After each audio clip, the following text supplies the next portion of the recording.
Hi there all you DC fans and welcome back to the channel.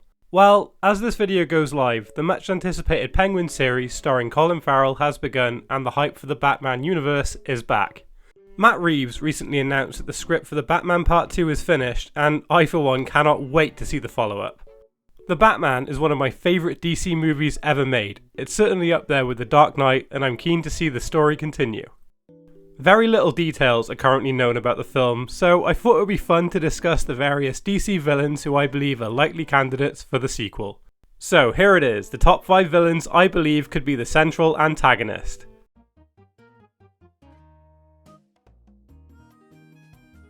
Look, I know there will be some out there who won't be happy with this pick, and yes, I do agree that this is a relatively safe option. I mean, it's Batman and the Joker, that's like saying it's the Doctor and the Daleks. But there are a few reasons why the Joker could be the follow-up villain. First of all, we do know from the first movie that the Joker does exist in this universe.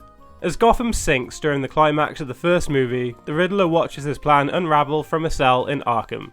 Only, he's not alone, he hears a familiar laugh and seems to form a bond with this hidden entity. Well, as many speculated, it was confirmed that this is the Joker, the killer clown of crime from the Reeves universe.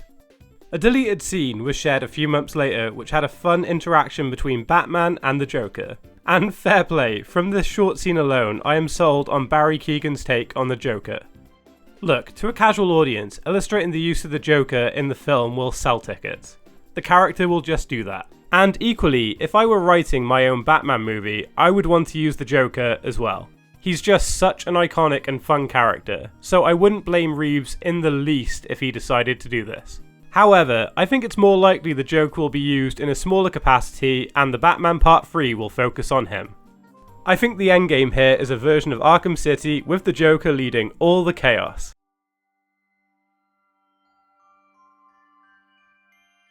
Okay, so at the moment, every rumour seems to be pointing in this direction. Freeze will be the villain, supposedly. So apparently the Batman Part 2 is picking up where Penguin ends. This is well into December, so I can understand the icy and cold aesthetic working for a character like him. As much as I love Mr. Freeze, I'm not sure how much I can actually see this happening. I added him to this list due to the rumours. My biggest issue with Mr. Freeze is incorporating someone like him into the real world. This version of the Batman mythos seems grounded in reality, as was the Dark Knight trilogy.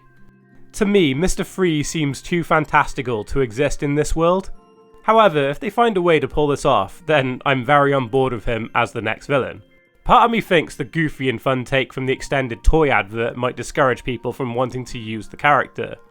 Then again, his portrayal on the Gotham TV series was excellent, if a bit sci-fi as well. Look, if they can create a version of Mr. Freeze that could easily exist in the real world, then I am absolutely all for it. I think Mr. Freeze is one of the better rogues with a complex character. If the plot took inspiration from the Heart of Ice episode from the animated series, then I think we're in for a very good live action movie. I mean, I like the character choice, but if it weren't for the rumours, I don't think he'd make it on this list.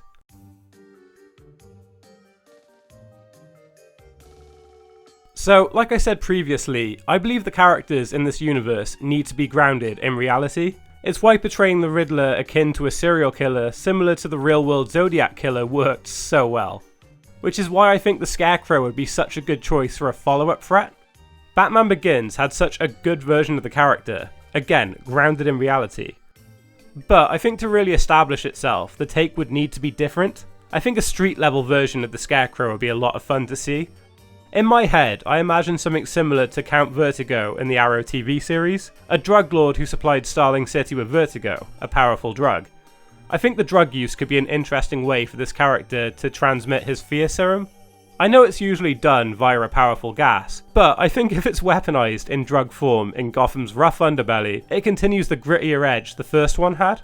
Given how close in calendar months the universe clock is, I believe a character like the Scarecrow would continue to carry the Halloween theme from the first movie. The only reasoning I could see not to use the Scarecrow is this trilogy trying to separate itself from the Dark Knight trilogy. Besides that, I really do believe he is an excellent contender to be the latest big bad in the series.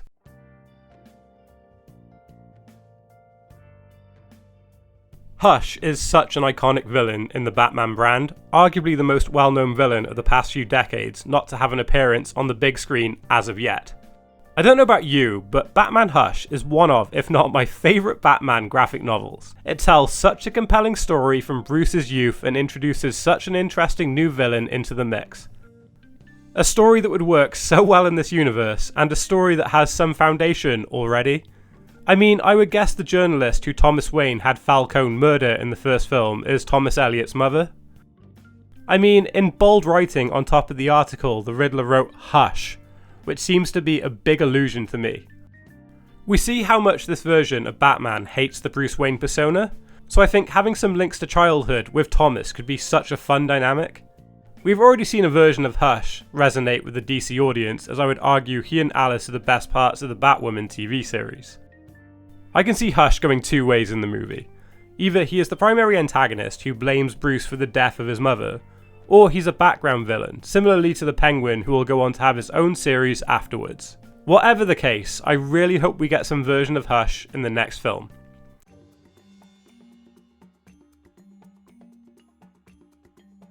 So, I think the most likely character to appear as the next villain is Clayface. He is a name I know Reeves and Patterson have discussed in the past as possibly appearing in the franchise, but I would argue he is objectively the easiest of this list to write into an original story. Given the gimmick of Clayface, the ability to shapeshift and change into different people, he seems to have the biggest clean slate of any character in terms of story, or connected characters, so there's a lot they could do with the character.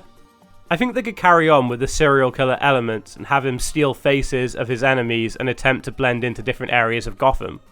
I mean, they could take it super dark with visuals and have him near faceless, just about surviving. Otherwise, I think he's too difficult to incorporate into the reality of this world. I'm thinking some plot similar to the points in the Batwoman TV series in terms of stealing faces, especially if he's some kind of cult leader who has his followers graft the faces of higher government officials. I don't know, I could be way off the mark. I just think Clayface fits this gritty real-world nature of the world building and hasn't been done on the big screen yet. I think it would make for such interesting storytelling potential. Well, they're just my picks. I'd love to hear what your thoughts are in comments down below. If you enjoyed what you saw, then could you please hit that like button and subscribe? It will help my channel continue to grow.